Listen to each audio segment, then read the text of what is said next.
কৃষি নির্ভর বাংলাদেশে কৃষি মন্ত্রণালয়ের অধীনে যতগুলো প্রকল্প রয়েছে তার মধ্যে অন্যতম গুরুত্বপূর্ণ একটি প্রকল্প হচ্ছে চর উন্নয়ন প্রকল্প। কৃষিতে আধুনিকতার ছোঁয়া লেগেছে অনেক আগে, তবে চরাঞ্চলের কৃষকেরা এই আধুনিক চাষাবাদ সম্পর্কে খুব একটা পরিচিত নন। আর এই প্রকল্পের মূল উদ্দেশ্যই হচ্ছে চরাঞ্চলের কৃষকদের মাঝে আধুনিক কৃষি সম্প্রসারণ করা এবং তাদের জীবনমান উন্নয়ন করা। তারই ধারাবাহিকতায় আজ আমরা চলে এসেছি মাদারীপুর জেলার শিবচর উপজেলার একটি চরাঞ্চলে। জানবো এখানকার কৃষকেরা কি কি চাষাবাদ করছেন, তাদের বেচাকেনা এবং সুখ দুঃখের গল্প। দর্শক সবাইকে স্বাগত জানাচ্ছি RTV নিয়মিত আয়োজন কৃষি ও কৃষি অনুষ্ঠানে। আপনাদের সাথে আছি আমি ফারজানা আফরিন পূর্বা। আজকে আমরা এই চরাঞ্চলের কৃষকদের জীবনযাত্রার মান কিভাবে উন্নত হচ্ছে এবং কিভাবে তারা এই ফসলের আবাদ করে থাকেন। 1400 চারা লাগাইছিলাম, ডিসপেন্সারি একটু ফাঁক বেশি দিয়েছিলাম। বিভিন্ন ফসলের উপর আমরা যে ফসলগুলো বাস্তবায়ন করেছি মাঠে, এর উপর ওনাদেরকে আমরা প্রশিক্ষণ দিয়েছি। প্রকৃতির সাথে যুদ্ধ করতে হয়, এরপরে আমরা নীতির সাথে যুদ্ধ করতে হয়। তো 2 একর আবার জমিতে প্রায় আমার 2.5-3 লাখ টাকা খরচ হয়ে গেছে। হিসাব করলে এখান থেকে আমি প্রায় টার্গেট আমার 1 লাখ টাকার উপরে।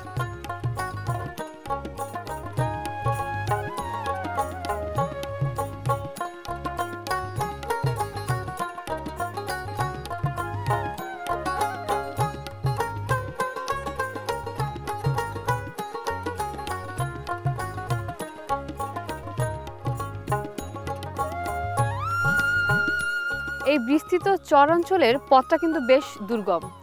অনেক পথ পাড়ি দিয়ে নদী পার হয়ে বাঁশের সাঁকো পার হয়ে আসতে হয়। আর এই চরাঞ্চলে যে আবাদ হয় বা এরকম অনেক ধরনের ফসলের আবাদি, এটা আমি এখানেই দেখলাম। আমার কাছে মনে হয়েছে যে চরাঞ্চল বলতে আমরা যেটা বুঝি চাষাবাদ খুব একটা হয় না, যেখানে বালির পরিমাণ বেশি থাকে। তো এখানে আসার পরে আমার পুরোটাই ভিন্ন মনে হয়েছে। আর এখানে আমার মনে হয় যে কাঙ্ক্ষিত যে প্রকল্পের খোঁজে আমরা এখানে এসেছি সেটা আমরা পেয়ে গেছি। আসসালামু আলাইকুম। ওয়ালাইকুম সালাম। ভালো আছেন আপু? হ্যাঁ, কেমন আছেন? আছি আলহামদুলিল্লাহ। শুনলাম আপনারা আসবেন, এই জন্য আসলাম। আপনি কি এখানকার স্থানীয়, মানে বেড়ে ওঠা কি এখানেই আপনার? আচ্ছা, মানে পৈতৃক সূত্রে তো আপনার এখানে বেড়ে ওঠা, তাই তো? আমার বাপ দাদারা এখানে ছিল, সেই সূত্রে আমরা। আচ্ছা, তো এই যে আধুনিক পদ্ধতিতে যে চাষাবাদ বা যে প্রকল্পটার জন্য আমরা এখানে এসেছি, এই প্রকল্পের আগে কি আপনারা সনাতন পদ্ধতিতে এখানে কোনো চাষাবাদ করতেন নাকি এটাই প্রথম? এভাবে হতো না, ধরেন ধন্যা, মসুরি, কালিজিরা, পেঁয়াজ এগুলো হয়তো। এখন মোটামুটি আমাদের যে কৃষি অফিসার ফয়সাল স্যার, এও আমাদের খুব উদ্যুক্ত করে যে আপনারা একটা উদ্যোক্তা হন, ঠিক আছে? সার, বীজ, ঠিক আছে, তারপর আপনার চারা, যেখানে যা লাগে আমরা দিব এগুলো। হ্যাঁ, উনি আমাদের যথেষ্ট পরিমাণ হেল্প করে। সেক্ষেত্রে উনি আমাদের উদ্যোক্তা। উনি আমাদের উদ্যোক্তার কারণেই আমরা এগুলা খুব তাড়াতাড়ি করার জন্য ওনার থেকে ভালো একটা সাপোর্ট পাই। যেহেতু আপনার বাবা দাদাদের সময় থেকেই সনাতন পদ্ধতিতে চাষাবাদ হচ্ছে এবং বর্তমানে আপনারা এই যে আধুনিক কৃষির দিকে ঝুঁকেছেন বা আগাচ্ছেন এভাবেই, তো আপনার এখানে এই শুধু আমি দেখতে পাচ্ছি টমেটো ছাড়াও কি আর অন্য কোনো ফসল এখানে হচ্ছে? এখানে টমেটো ছাড়া যেরকম ওই পাশে আছে আমার মালচিং করা, ওখানে শসা লাগাবো। ওই সাইডে আছে লেগে আপনার রসুন, এর ওই সাইডে আছে সরষা, এর ওই সাইডে আছে পেঁয়াজ, এর ওই সাইডে আছে মিষ্টি আলু, গোল আলু, এগুলো আর কি। তখন বাপদাদার আমলে এরা মোটামুটি সরাসরি পেঁয়াজ, রসুন, ধনিয়া, মসুরি এগুলাই করতো, মানে এগুলো ছাড়া অন্যগুলো করতো না। কিন্তু এখন তো প্রযুক্তির কারণে অনেক কিছু বোঝা যায়। আমরা যে সাপোর্টটা পাই কৃষি অফিস থেকে, ঠিক আছে, এরা যে আমাদের সহযোগিতা করে, যে উদ্যোক্তার মতো কথাবার্তা বলে সাপোর্টিং দেয়, ঠিক আছে, এগুলো তো আর বাপদাদার আমলে এরা পাইতো না। যার কারণে এখন আমরা অনেক কিছু সহজে করতে পারি। যেরকম মালচিং পদ্ধতিটা, এটা কখনো আমাদের জানা ছিল না। এখন যেরকম মনে করেন এটা কিনতে গেলে অনেক টাকা লাগে, ঠিক আছে, সেটা যদি আমরা মনে করেন কৃষি অফিস থেকে পাই, আমাদের বিশাল একটা সাপোর্ট, যেটা আমাদের ফয়সাল স্যার দিয়ে থাকে, ঠিক আছে। যার কারণে আমাদের জন্য এগুলো করার জন্য খুব সহজ হয়। যেটা ধরেন টমেটো চারা কিনা লাগে, সার লাগে, এগুলো ধরেন ফয়সাল স্যার দিয়ে থাকে। তো এগুলা দিলে আমাদের তো কস্টিং খরচ অনেক কম হয়, যার কারণে আমরা করতে সুবিধা হয়। এবং আমি যেটা বলছিলাম যে আসার পথটা তো বেশ দুর্গম, মানে যাতায়াত ব্যবস্থাটা তো খুব একটা ভালো না। তো সেই ক্ষেত্রে আপনারা মানে মনে হচ্ছে যে এখানে ফসলগুলো উৎপাদন হচ্ছে, সেগুলো আপনাদের ওই বাইরে পরিবহন করাটা সহজ বা এরকম বা কঠিন? পরিবহন এটা আমরা মাইনেই নেই, কারণ এখানে যেহেতু চরাঞ্চল, এখানে যাতায়াত ব্যবস্থা কষ্ট, কিন্তু এই কষ্ট এখন আমাদের কাছে আর কষ্ট মনে হয় না। আপনি বারবারই বলছিলেন কৃষি কর্মকর্তাদের কথা, যে তাদের সাহায্য সহযোগিতায় আপনারা আজকে যে আধুনিক পদ্ধতিতে কৃষি প্রতি ঝুঁকেছেন। তো এই যে টমেটোগুলো আমি দেখছি এখানে, মানে কতটুকু জমির মধ্যে আপনাদের এটা করা এবং কি কি জাতের টমেটো এখানে আছে? এটা প্রায় আমার 33 শতকের মতো জায়গা আছে। এখানে আপনার গিয়া 1 বিঘা আমরা 1600 চারা লাগাই থাকি, ঠিক আছে। তো সেক্ষেত্রে আমি 1400 চারা লাগাইছিলাম, ডিসপেন্সারি একটু ফাঁক বেশি দিয়েছিলাম। জাতটা বিপুল প্লাস একটাই জাত। এটার পরিমাণ আপনার গিয়া 100 গ্রামের ওভার হয়, 120-30 গ্রাম এরকম হয়। 8টার মতো কেজি হয়, 8টাই কেজি হয়। মোটামুটি এগুলো ফলন ভালো হয়, খাইতেও সুস্বাদু। এই টমেটোটা কি হাইব্রিড জাতীয় না, বা এটার সুবিধাটা কি? যাত্রা হাইব্রিড, এটা লাগানোর তুলে এটা বাজারে নিলে প্রথমত এটা লেগে ফলন অনেক বেশি হয়, এরপরে লেগে খাইতে খুব সুস্বাদু, যার কারণে এটা বাজারের চাহিদা বেশি, বাজারে নিলে সেল ভালো হয়, সেলের জন্য কোনো সমস্যা ব্যাক পাইতে হয় না। আপনার এখন কি মনে হচ্ছে যে বাবা দাদার আমলে যেই সনাতন পদ্ধতিতে চাষাবাদ করতো সেটা বেশি লাভবান ছিল বা সহজ ছিল, নাকি এখন এই যে কৃষিতে আধুনিকতার ছোঁয়া লেগেছে এবং সেই ধারাবাহিকতা আপনারা যে চাষাবাদ করছেন এটা বেশি সহজ? এটা অনেক বেশি লাভবান। এটা লাভবান, আগে তো এত প্রযুক্তি ছিল না। দেখেন আগে যদি ধনিয়া বুনতাম হয়তো 3 থেকে 4 মণ বা বিঘায় সর্বোচ্চ 5 মণ, 5,000 টাকা করে বেচলে সর্বোচ্চ 25,000 টাকা। এখন ধরেন আমি এখানে টমেটো লাগাইছি প্রায় আমার 1400 গাছের ওভার আছে, তো এখন হিসাব করলে এখান থেকে আমি প্রায় টার্গেট আমার 1 লাখ টাকার উপরে। তো সেক্ষেত্রে ধনিয়া বুনা হয়তো সর্বোচ্চ 25,000 টাকা পাবো, কিন্তু এখানে আমি পাবো হয়তো ধরেন 1 লাখ টাকার ওভার, যদি সুস্থভাবে আল্লাহ পাক বিক্রি করতে দেয়, ঠিক আছে, 1 লাখ টাকা ওভার পাবো। তো সেক্ষেত্রে ওখানে পাইতাম 25,000, এখানে আমি পাবো 1 লাখের ওভার। তো এখন ওটা হচ্ছে আমার এটা অনেক লাভবান। এখানে যদিও অনেক খরচ বেশি, এটা হচ্ছে অনেক খরচ বেশি, কিন্তু এটা খরচ বেশি হলে এটা প্রফিটও বেশি। তবে ব্যাপারটা কি এরকম যে একই খরচে আপনি একই জমিতে বিভিন্ন ধরনের ফসল ফলাতে পারছেন এবং লাভটাও দ্বিগুণ হচ্ছে? হ্যাঁ, যে ওই সময় তো মনে করেন দেখা গেছে বর্ষার কারণে চাইলেও ফলন যাইতো না, এখন যেরকম বর্ষায় এতটা বর্ষা হয় না, যার কারণে এখন মনে করেন পানিটা অল্প কিছুদিন থাকে, আমরা এখন চাইলে 3টা সিজন করতে পারি। আচ্ছা, এবং বারবার আপনি কৃষি কর্মকর্তাদের কথা বলছিলেন যে তারা সাহায্য সহযোগিতা করছে, তো আপনি কত বছর ঠিক এই পদ্ধতিতে চাষাবাদ করছেন এখানে এই জমিতে? আমি যেরকম আমার কিছুটা অভিজ্ঞতা ছিল, টমেটোর প্রায় 7-8 বছর আগে আমি লাগাইছিলাম, তখন আমার প্রায় মনে করেন 60,000 টাকার মতো লাভ হয়েছিল, খরচ টোটাল খরচ বাদ দিয়ে ওই সময় 60,000 মতো লাভ হয়েছিল। অর্থাৎ আপনাদের এই চর এলাকায় বাংলাদেশের কৃষি মন্ত্রণালয়ের অধীনে যে প্রকল্পটি আছে এই প্রকল্পের মাধ্যমে আপনারা এই হাইব্রিড জাতের টমেটো চাষ করে বেশ সাফল্যের চিন্তা ভাবনা করছেন যে আপনি শতভাগ মানে সফলতার দিকে এগিয়ে যাবেন, তাই তো? ইনশাল্লাহ আশা রাখি, যদি আল্লাহ পাক কোনো বালা মুসিবত না দেয়, আশা রাখি যে ইনশাল্লাহ সফল হব। আপনার সফলতার গল্প তো আপনার কাছ থেকে আমরা শুনলামই, তবে আরও অনেক কিছু জানার আছে যে আপনি আসলে কিভাবে এই টমেটোগুলো চাষাবাদ করছেন, এগুলো কিভাবে কেনাবেচা করেন, সেগুলো না আপনার সাথে কথা বলবো তবে বিরতির পর। দর্শক, সময় হয়ে গেছে একটি বিরতি নেবার। আরটিভির নিয়মিত আয়োজন কৃষি ও কৃষি অনুষ্ঠান থেকে এই পর্যায়ে নিয়ে নিয়েছি ছোট্ট একটি বিরতি। কোথাও যাবেন না, আমাদের সাথেই থাকুন।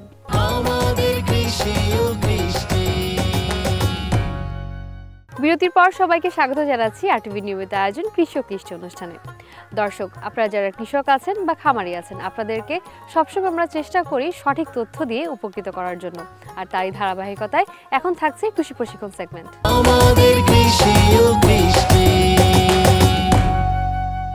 পাত্র ভাই, এই যে 33 শতক জমিতে আপনি টমেটো চাষ করছেন, এটা হাইব্রিড জাতের বললেন যে, এবং এটা চাষাবাদ করে আপনি বেশ সাফল্য অর্জন করেছেন। জি, এবার একটু বলেন যে কিভাবে আসলে জমিটা প্রস্তুত করলেন, এবং এই হাইব্রিড জাতের টমেটো চাষের ক্ষেত্রে কি বিশেষ কোনো মানে মাটির যে ব্যবস্থাপনা, এটা কি ভিন্ন পদ্ধতি নাকি নর্মালি যেভাবে আমরা টমেটো চাষাবাদ করতে দেখি একই পদ্ধতি? এটা আসলে এক একজন এক একভাবে পদ্ধতি করে, কেউ কস্টিং করার জন্য নর্মাল করে, কেউ আবার এটাকে ফলন বেশি পাওয়ার জন্য এটার সাথে মনে করেন প্রযুক্তি ব্যবহার করে। সেটা যেরকম দেখা গেছে মনে করেন এই গাছটা যেরকম যদি লাগাই থুয়ে দেন তাহলেই হবে, তো ওটার ফলন কম আসবে। আর যদি এটার পিছিয়ে আপনি শ্রম দেন, এটার যখন যেটা প্রয়োজন সেটা যদি প্রয়োগ করেন তখন এটার ফলনটা ভালো হয়, বড় হয়, ফলনটা অনেক বেশি হয়। কারণ এখানে আমি একটা গাছ লাগাইছি, এখানে দেখেন কমসে কম এটার ভিতরে কমসে কম 15টা ডাইল আছে। তো 15টা ডাইল যদি থাকে, আমি এক একটা ডাইলে যদি এক একটা করে গোটা আসে, এক একটা ধরেন থুপনা, এক একটা ফুল আসে, একটা ফুল আসলে একটা ফুলে ধরেন 6টা ম্যাক্সিমাম 6টা টমেটো আসে। আর যদি মনে করেন দেখা গেছে এটা হলো কি আপনার সার পানি দেওয়ার কারণে হয়েছে, আর যদি আমি এটার পিছনে মনে করেন ওষুধ, সার, কীটনাশক এগুলো না করতাম, এটা একটা গাছ থাকতো, হয়তো 2টা হইতো, ওই 2টা থেকে হয়তো 3টা বা 4টা বা হয়তো 5টা ফলন আসতো। তো চারার উপরের আগে কি যখন মাটিটা খনন করছেন তখন কি মাটির সাথে অন্য কোনো কিছু মেশানো হয় কিনা? না, মাটির সাথে তখন অন্য কিছু মিশাই না। আমরা চারাটা রোপণ করি, চারাটা রোপণ করার পরে আপনার একদিন পরে কতটুকু পানি মারি, পানি দেওয়ার পরে 8-10 দিন গেলে ঠিক আছে, এটার চারাটা যখন বাইচে যাওয়ার পরে এটার করে আমরা সার দিই।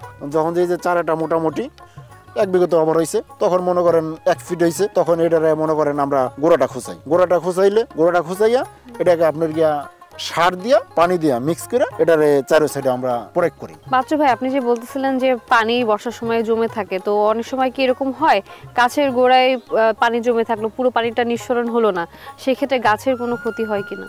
হ্যাঁ, পানি থাকলে গাছের গোড়ায় ক্ষতি হবে। পানিটা যখন পুরোপুরি নিশ্চিত হয় তখনই আমরা এটা প্রয়োগ করি। যখন আপনার পানি উঠলে মাটিটা নরম হয়, যখন মাটিটা নরম হয়ে যায় তখন এটা লাগানো সম্ভব না। মাটিটা কিছুদিন যাওয়ার পরে যখন আপনি গিয়া রোদের তাপে এটা পানিটা শোষণ করে যখন মাটির উপযুক্ত সময় হয়েছে, মানে পাড়া দিলে বোঝা যায় এখন আর নিচে ডাবে না, ওই সময় এই চারাটা রোপণ করতে হয় বা ওই সময় রোপণ করা যায়। কীটনাশকের যে ব্যাপারটা একটু আমি জানতে চাই, যে যেহেতু হাইব্রিড জাতের টমেটো আপনি চাষ করছেন, সেই ক্ষেত্রে কি আপনাদের মানে কোনো রাসায়নিক কীটনাশক ব্যবহার করতে হয় নাকি প্রাকৃতিকভাবে এটা দমনের কোনো উপায় আছে? না, এটা রাসায়নিক ব্যবহার করতে হয় আপনার গিয়া এটা 7 দিন পর পর বা 10 দিন পর পরই প্রয়োগ করতে হয়। না হলে আপনি গিয়া এই যেরকম গাছ কুকড়াইয়া যাবে, পাতা কুকড়াইয়া যায়, আপনি দেখতে পাচ্ছেন যে কিছু পাতা কুকড়াইয়া গেছে। এটা কি রোদের কারণে হয়? এটা রোদের কারণে হয় না, এটা হলো গিয়ে আপনার ওই যে মাকড়সা, ছত্রাকনাশক, ঠিক আছে, এরকম কিছু পোকা আছে, এই পোকায় গাছ শোষণ করে, যখন শোষণ করে তখন এই পাতাগুলো আস্তে করে কুকড়ায় আসে, তো কুকড়ায় আসে তখন এর জন্য ছত্রাকনাশক ব্যবহার করতে হয়। তখন এই ব্যবহার করলে ওটা আপনার গিয়া চলে যায়।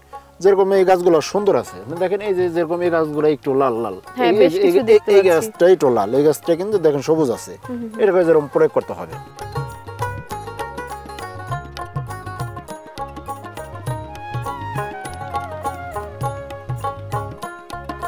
আমাদের এই কৃষক ভাইয়ের হাসি বলে দিচ্ছে যে তিনি কতটা আশাবাদী। তো ভাই, আপনার কাছে একটু জানতে চাই যে এই চর উন্নয়ন প্রকল্পের আওতায় আপনি কৃষকদেরকে আর কি ধরনের সাপোর্ট দিচ্ছেন বা আর কি ধরনের ফসল চাষে তাদেরকে উদ্বুদ্ধ করছেন?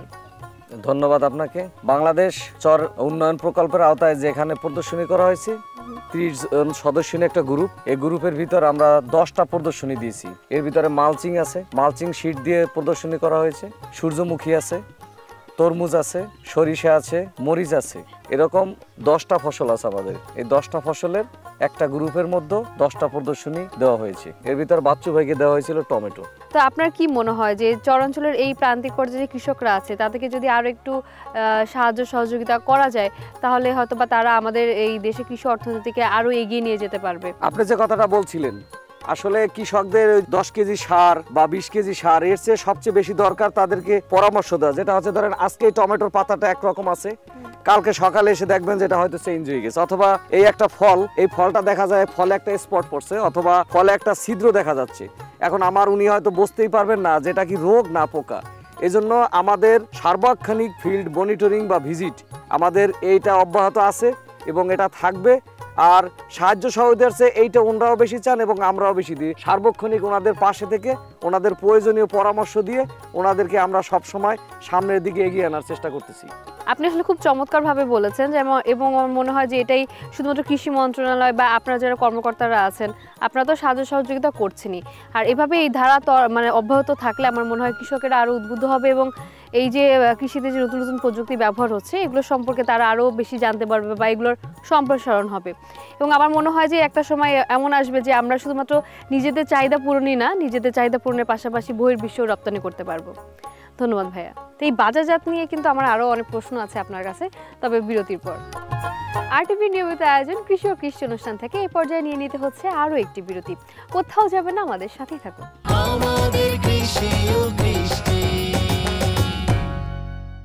বিরতির পর সবাইকে আরও একবার স্বাগত জানাচ্ছি আরটিভির নিয়মিত আয়োজন কৃষি ও কৃষি অনুষ্ঠানে। যে কোনো কৃষি পণ্য উৎপাদনের ক্ষেত্রে সঠিক পরামর্শ এবং প্রশিক্ষণ যেমন দরকার, সেই সাথে বাজার ব্যবস্থাপনা খুব গুরুত্বপূর্ণ একটি ভূমিকা পালন করে থাকে। আর এই বিষয়ে আপনাদেরকে ধারণা দিতে এখন থাকছে কৃষি বাজার সেগমেন্ট।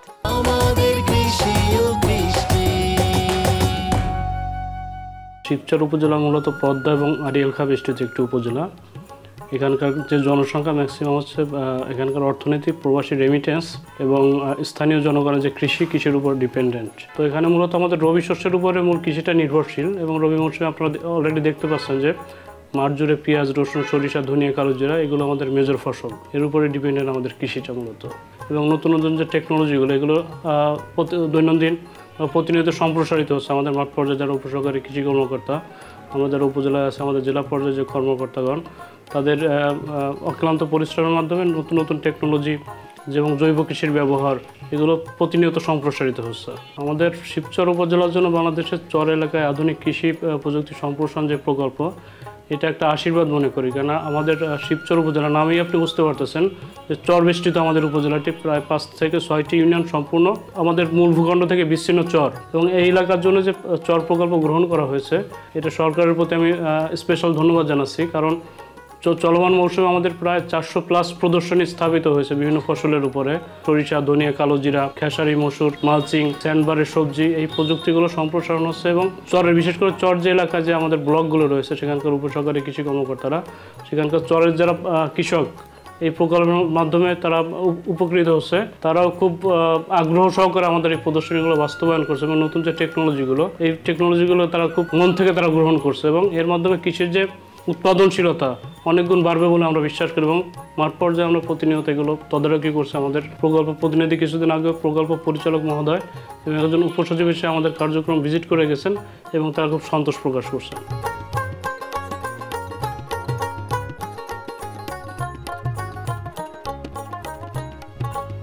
বাচ্চু ভাই, আপনাদের এখানে দেখলাম যে আপনাদের যে পরিবহন ব্যবস্থা আছে, মানে জিনিসপত্র আনা নেওয়া করতেও তো বেশ কষ্ট করতে হয়, কারণ অনেকটা পথ পাড়ি দিয়ে নৌকা পার হয়ে সাঁকো পার হয়ে যেতে হয়। তো সেই ক্ষেত্রে আপনি যখন চাষাবাদ শুরু করেছিলেন তখন কি আপনি ভেবেছিলেন যে এখান থেকে যে ফসলগুলো আপনি উৎপাদন করবেন সেগুলো কিভাবে বাজারে বিক্রি করবেন, বা এই যে কিভাবে যাতায়াত ব্যবস্থাপনাটা নিশ্চিত করেন আপনি, একটু জানতে চাই। এখানে যেরকম আমাদের এখানে একটা বাজার আছে, ওই ছেড়ে একটা বাজার আছে, অনেক সময় ওই বাজারও যাই, এই বাজারে বিক্রি করি। যখন ফলনটা ধরেন এখন তো কম কম আসে, তখন ফাল্গুনের শেষে গরমটা পড়ে, তখন এই মালটা আর তখন একদম এমনি প্রকৃতি নিয়মে পেকে যায়। পেকে গেলে তখন দেখা গেছে মনে করেন আমরা এগুলোর ঢাকা সাপ্লাই দিই।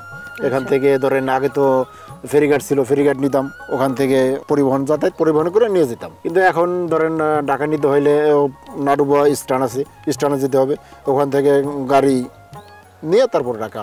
আপনি তো বললেন যে আর 1 মাস আছে, মানে 1 মাস পরে আপনি এগুলোকে হারভেস্ট করতে পারবেন। তো এবার যেহেতু আপনি প্রথম টমেটো চাষ করছেন এখানে, তো এই 33% জমিতে কত মন আপনার টমেটো হতে পারে, বা বাজারে এখন যে দাম, আপনার কি মনে হচ্ছে যে আপনি কি যে আশা নিয়ে শুরু করেছিলেন সেটা আপনি পূর্ণ করতে পারবেন কিনা? আলহামদুলিল্লাহ, যদি আল্লাহ পাক কোনো বিপদ আপদ না দেয় তাহলে আমার এখান থেকে অনেক আশাবাদী, আমি লাভবান হব।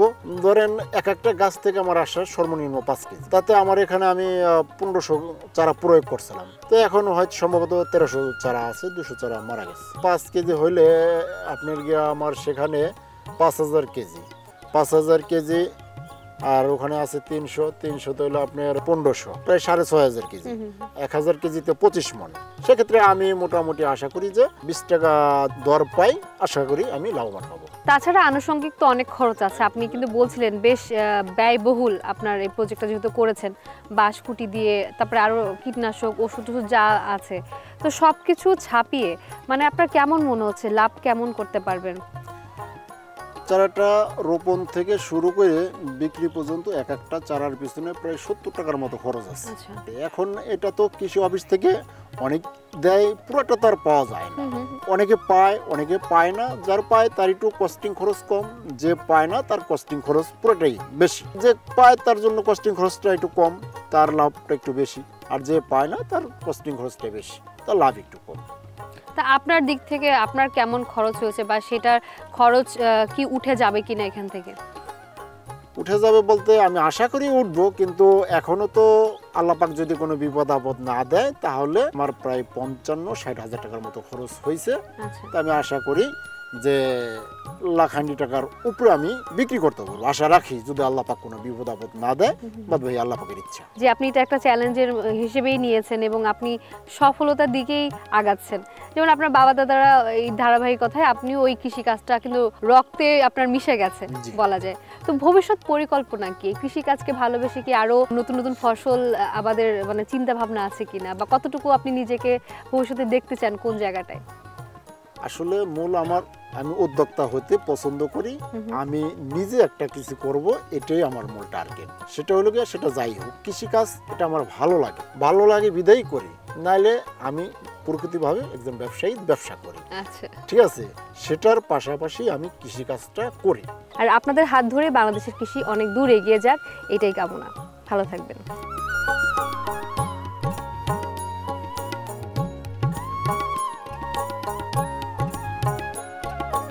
দর্শক, আপনারা যারা সফল কৃষক বা খামারি আছেন, আপনাদের সফলতার গল্প যদি RTV এর পর্দায় তুলে ধরতে চান, তাহলে আমাদের সাথে যোগাযোগ করতে পারেন এই নাম্বারে 018781840777। আমি ফারজানা আফরিন পূর্বা আজকের মতো বিদায় নিচ্ছি RTV নিয়মিত আয়োজন কৃষি ও কৃষি অনুষ্ঠান থেকে। দেখা হবে নতুন কোনো সফলতার গল্প নিয়ে সফল কোনো খামারি বা কৃষকের আঙিনায়। সে পর্যন্ত সবাই ভালো থাকবেন, সুস্থ থাকবেন। আল্লাহ হাফেজ।